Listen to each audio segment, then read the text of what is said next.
ममता के मूर्तियाँ जननी जन भार हरू। ममता के मूर्तियाँ जननी जन भार हरू। शरणागत छी अम्बे हमरा स्वीकार करू। ममता के मूर्तियाँ जननी जन भार हरू।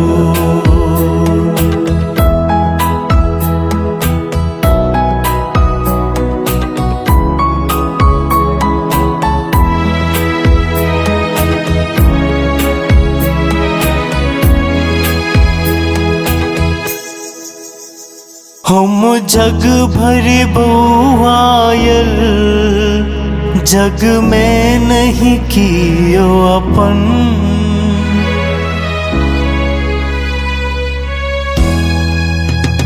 हम जग भर बउआयल जग में नहीं कियो अपन। हम जग सौ ठुकरायल आयल छी अहिक शरण। असरन के शरण आहा हमरा उद्धार करू। शरणागत छी अम्बे हमरा स्वीकार करू।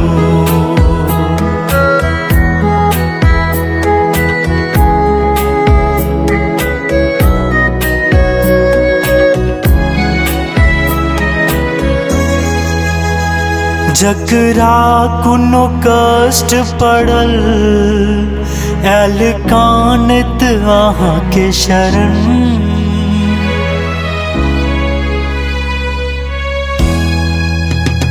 जकरा कोनो कष्ट पड़ल आयल कानत अहाँ के शरण।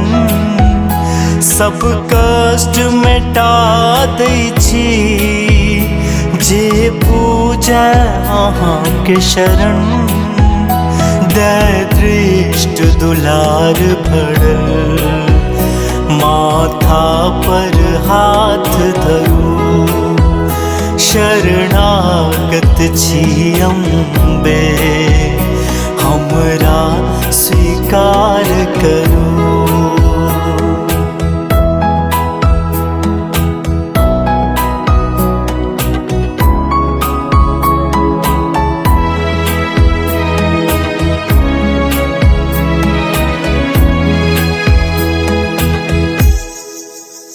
हे सिंह वाहिनी माँ सिंहो असवार आहाँ।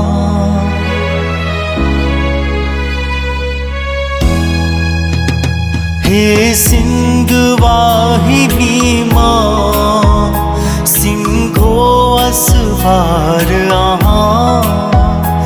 सब जग के नैने छी माथा पर भार आहाँ।